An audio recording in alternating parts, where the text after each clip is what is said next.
Welcome, welcome, welcome, welcome to the Tourism Australia and Virtuoso Signature Experiences of Australia webinar. My name is Quentin Long. I'm the co-founder of Australian Traveller and International Traveller magazines and websites.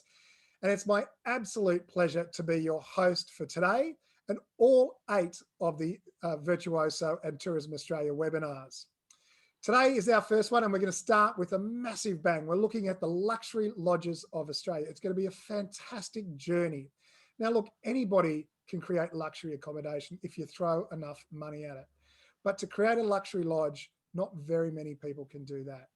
A luxury lodge is an incredible combination of depth of experience, location, incredible staff, particularly the guides. And so the luxury lodges are a collection of one of 8 collections that make up the Signature Experiences of Australia. Together, these are the experience providers that deliver enriching, personalised, transformative travel experiences right across this great country of ours. After we explore the luxury lodges, I'll be revealing 2 of the Virtuoso partners right here in Australia. One, let's just say, will float your boat for sure. And the other one has a great portfolio of accommodation products that you'll want to have a look at as well. Quick bit of housekeeping. Look, if you do have some connection issues, don't worry. It's not mission impossible. The link doesn't self-destruct in 10 seconds. Just use the same link to click and rejoin the webinar. And if you continue to have connection issues, just blame the NBN. No, don't worry about that either. Your best friend in the world, also known as your Virtuoso Travel Advisor, will have a link that they can share with you so you can watch the recording at any time, at a convenient time for you even. Hopefully they'll edit out my dad jokes for you as well. And the second piece of housekeeping today is, look, I have great fun doing this. I get to talk about the best experiences in Australia, but I'm not a mind reader. You know, just ask my wife. She definitely knows I'm not a mind reader.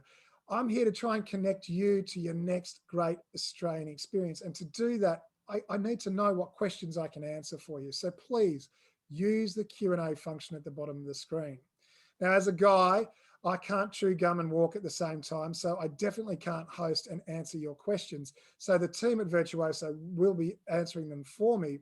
And if we can't get to yours, again, don't worry, your best mate in the world, your Virtuoso Travel Advisor, you know as well as I do, they're a wealth of knowledge, so they'll be able to answer any questions we don't get time to today. Okay, that's enough of housekeeping. It's time to get into the luxury lodges of Australia. And look, I wanted to share just a quick personal story. I've been lucky enough to stay at 5 of the 19 luxury lodges of Australia. And I can't choose a favourite. Don't ask me to, because they are all so individual.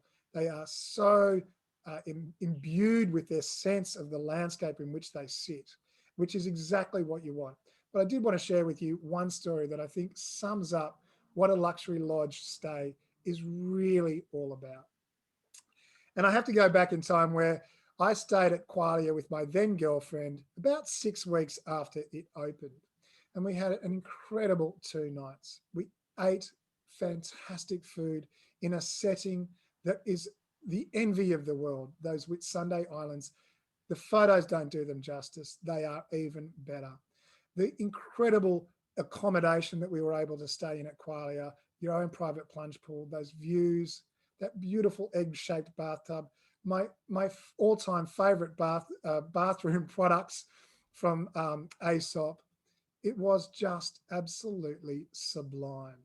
And as we were leaving, driving back to the airport on Hamilton Island, my girlfriend starts to cry. And I'm like, okay, I thought we were having a good time. So I say, are you okay?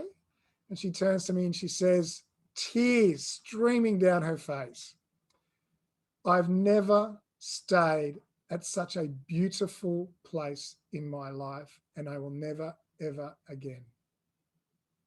And you know what?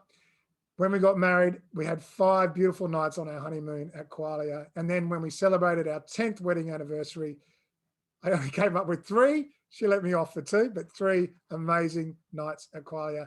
And I can tell you every single time is just as good as the last. That is what a luxury lodge stay is all about. Look, I've only been able to touch on one. I've only been to 5. There are 19. And so to give us an overview of all these luxury lodges, I thought we should bring in some expert help. And that is the Executive Officer of the Luxury Lodges of Australia, Penny Rafferty. G'day, Penny.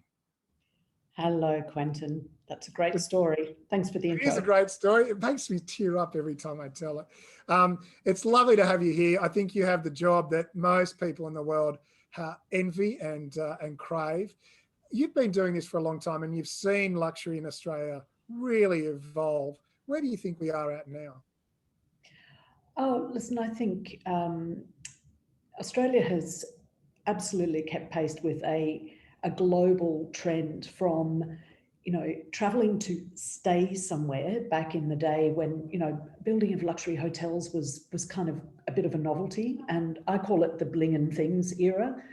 But, over the last decade, that desire for connection with place, that desire for experience, and even though sometimes experience is a word that is overused, the desire for real meaning in travel and to experience genuine difference has evolved. And I think particularly with the luxury lodge sector, a little like the safari sector, it is travel for that connection and travel for difference.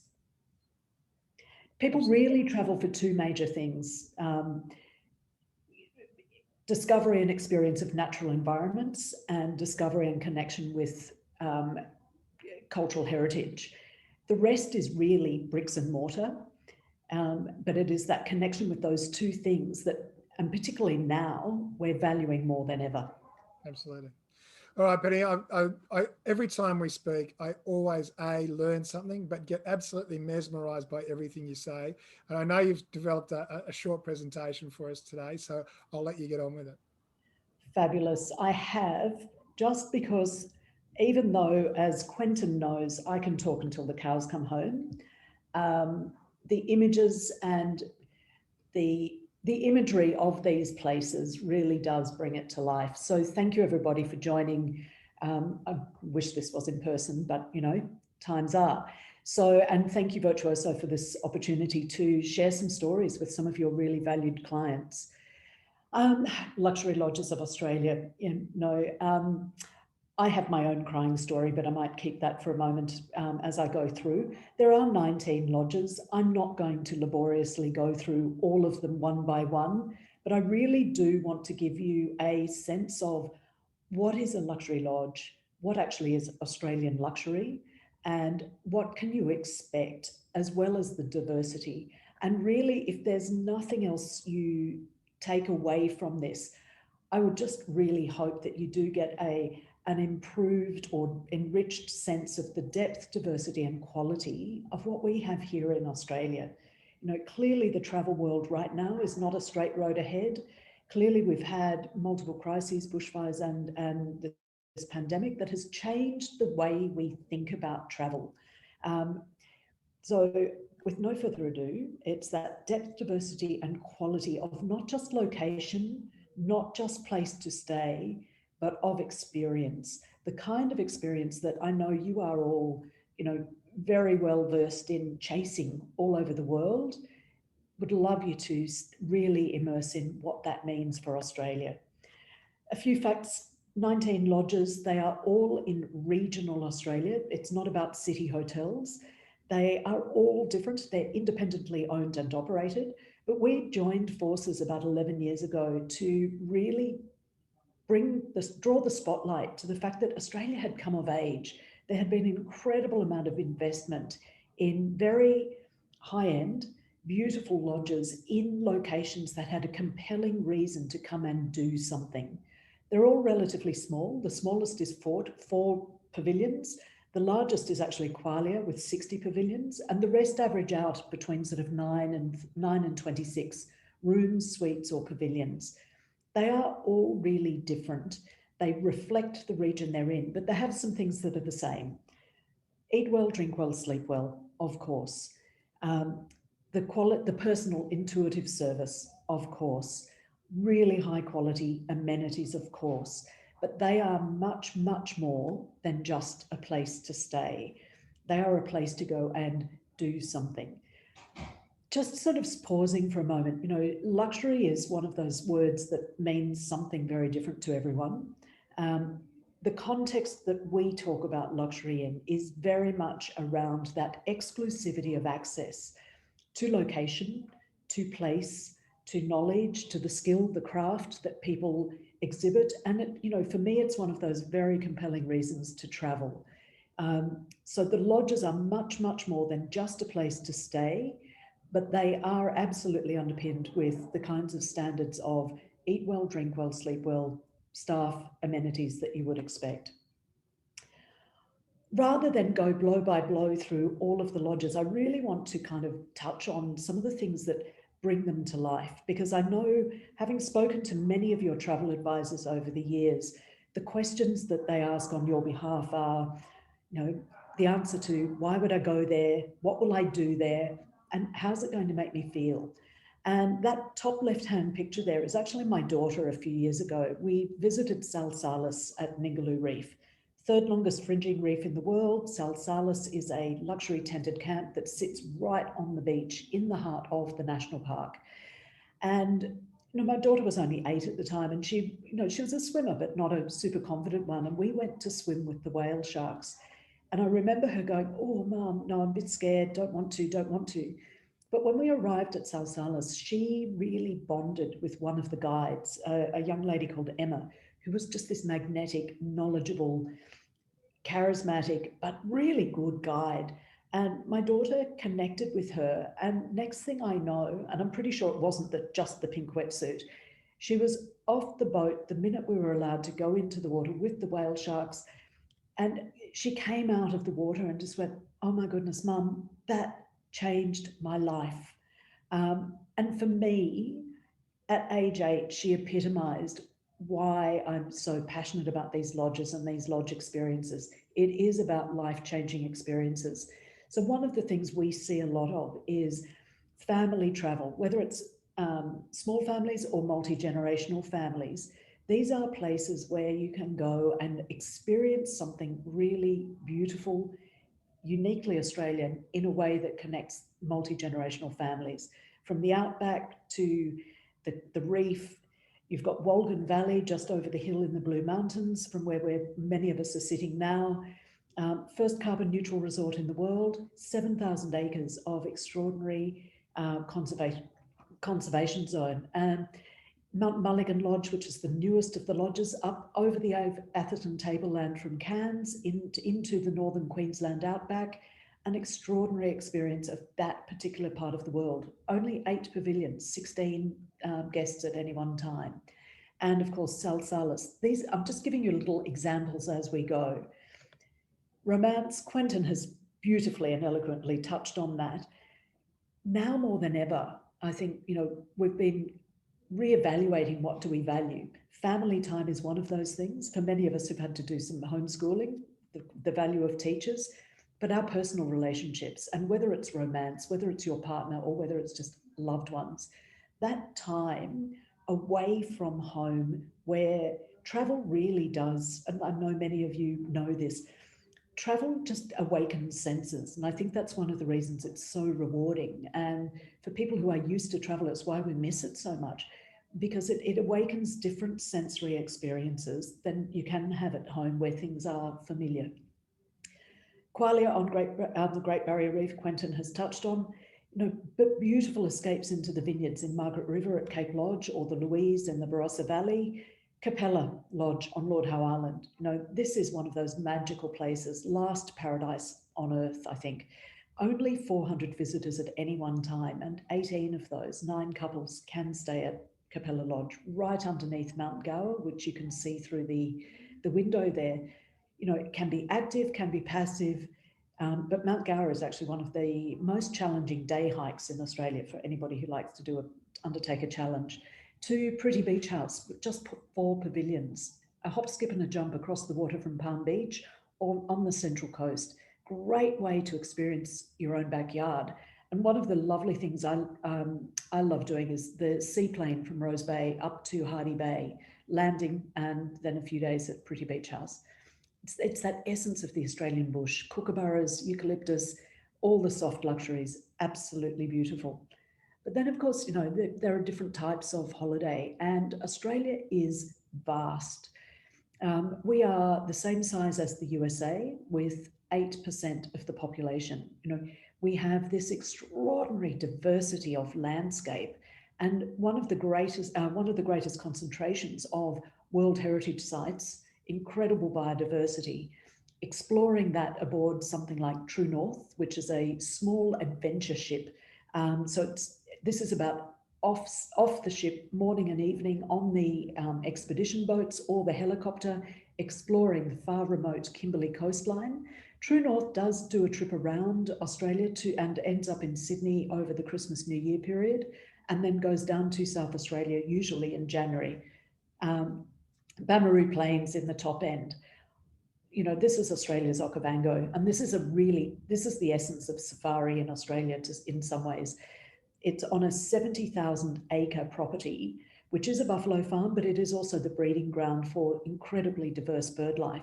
That airboat ride that you can see into the sunset across the floodplain is one of the most exhilarating things to do. But this is a place where you are connected with the sights and the sounds of the bush all the time. El Cuestro, many of you would have heard of this or have visited. The homestead there is, it's on 700,000 acres of private property. Exclusive access is the name of the game. Gorge hikes, waterfall trips. It's an incredibly beautiful place to really discover one of the least populated, most remote, most spectacular wilderness areas in the world.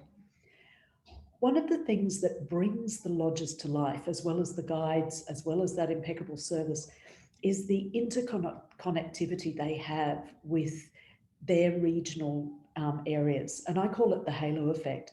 You've got 19 lodges. Between them, they deliver over 250 individual experiences, but they do that by partnering with local providers. And this is what really builds the rich and uniquely Australian experience of a lodge visit.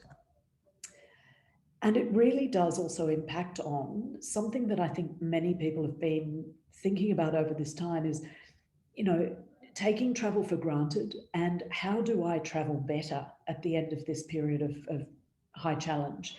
How do I, actually have a better connection with the culture of the place, the environment of the place, and the communities that serve them? And there is a really, there's this incredibly strong consumer trend that I'm hearing about all the time, where people are more concerned now or interested now about the impact of their holiday dollar. And the lodges take this very seriously and are very, very deeply connected with their communities and their regions. I think really, now more than ever, some of the barriers and some of the challenges with travel in Australia are now some of our strengths. We are naturally isolated, and we have this opportunity to really explore that diverse, extraordinary continent that we live on. I've coined the term naturally isolated for the lodges. It's, it's that exclusivity, it's that being able to share extraordinary experiences with just a very small number of other guests. It makes people feel safe. Many of the lodges also, we have really been extremely flexible on rolling over bookings with some of the complexity around borders that we've had recently. This is a place to explore safely, but with incredible reward when you get that absolute deep connection with place. What I would love to do is not use my words, but use just a short video with some incredible imagery, just to kind of show you that depth, diversity, and quality, and hopefully surprise you with some of the things that maybe you didn't know about Australia.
So thank you, everyone. I really do hope that that has sort of introduced something that you didn't know about Australia before and inspired you to really explore some of this extraordinary land of ours with the style and the incredible experiences that we offer.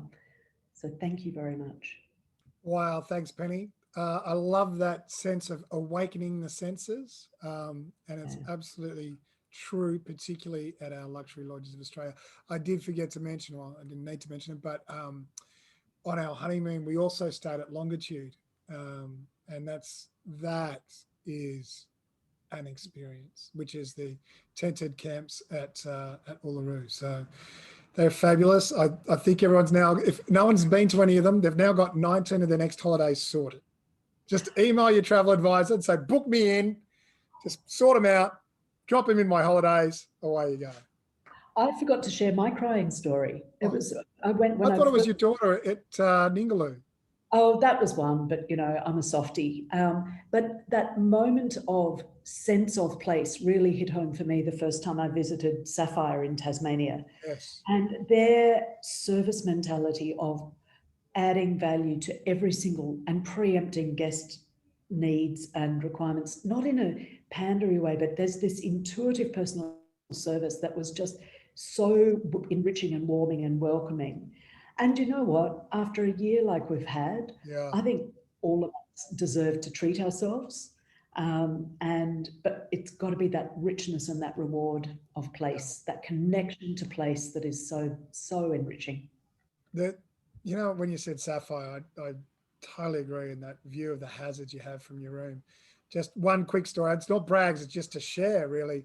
I'll never forget when we got into bed the first night and they had put a kangaroo's covered hot water bottle in the bed.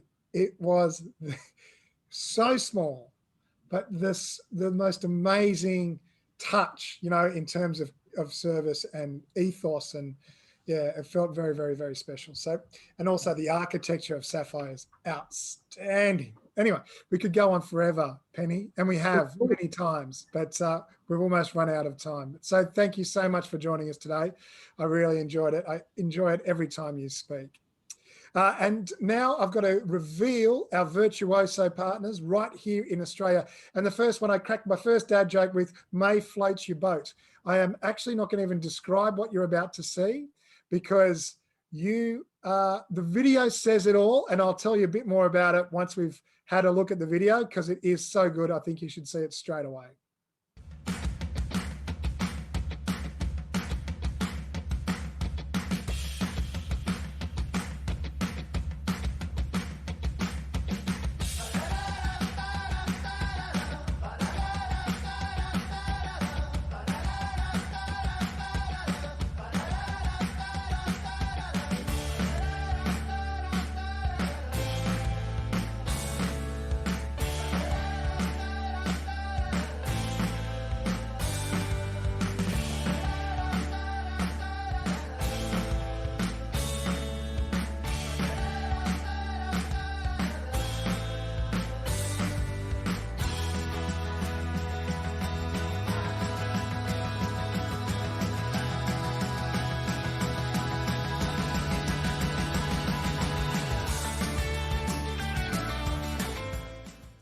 I told you it was pretty special, a great video, really exciting. In case you missed it, that's the Ahoy Club. What they do, they specialize in any boat, anywhere in the world at the best available prices is their guarantee. So in Australia, they have about 100 plus yachts that you can access from the Whitsundays to the Kimberley, Sydney, Melbourne, all over Australia. You can find one of these incredible yachts available to you. Obviously, you will want to contact your travel advisor and say, hey, let's find me a great yacht. Maybe challenge your travel advisor and say, hey, I'll pick one and you pick one and see who comes out with the best. That'll be a bit of fun.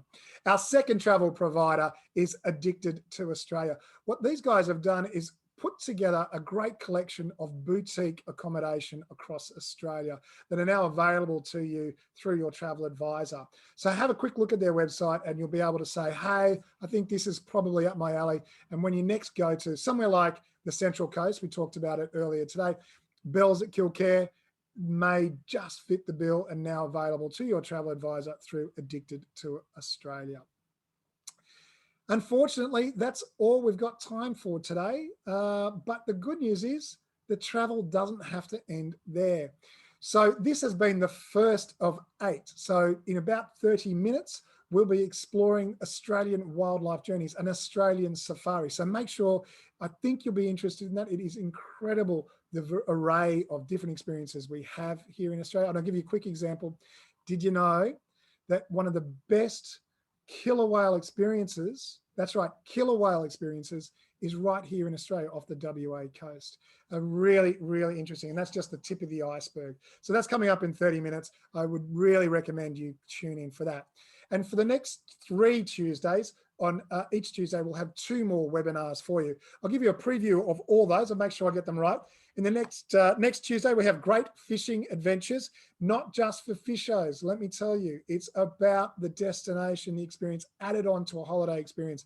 It really is a great enriching experience to have. And then obviously the Great Walks of Australia, probably the hottest style of holiday making at the moment, going for a walk in nature in some pretty amazing parts of this country. And I would also say it's really, really popular with groups of women who are leaving their dud husbands behind, because he's a dud, because he doesn't want to travel anymore. So they get to go away as a group of women together, 2, 3, 4, 5, 6, maybe even 7 days walking in a lot of comfort and great guiding as well. So tune into that next week. Week after that, we have Discover Aboriginal Experiences. Really a great way to understand our Indigenous brothers and sisters culture and really connect to what the great ancient culture of Australia really is, followed by the ultimate winery experiences. Goes well beyond the typical cellar door kind of swill and swish idea that we have. It's much more immersive. It ranges from art encounters all the way to behind the scenes cellar door experiences in the cellar rooms of the great wineries of Australia. And then finally, in 3 Tuesdays' times, we'll have the cultural attractions of Australia. Think maybe it's the Adelaide Oval, maybe it's the MCG, or a private degustation dinner at the NGA, or access to the Sydney Opera House and Opera Australia, where you'll be able to be an extra in a real performance of opera at the Sydney Opera House. I don't think it gets any more special than that. So that's the great cultural attractions of Australia, followed by great golf courses of Australia that are in some of the best destinations across this great country. And it's not just for golfers, not for people who have a handicap 10 or under. It can be for hacks like me. So that's a preview of what's coming up. Today, it's been my great pleasure to be your host. My name is Quentin Long, the co-founder of Australian Traveller and International Traveller. Until next time, hopefully I'll see you in 30 minutes and next week. And until next time, happy travels.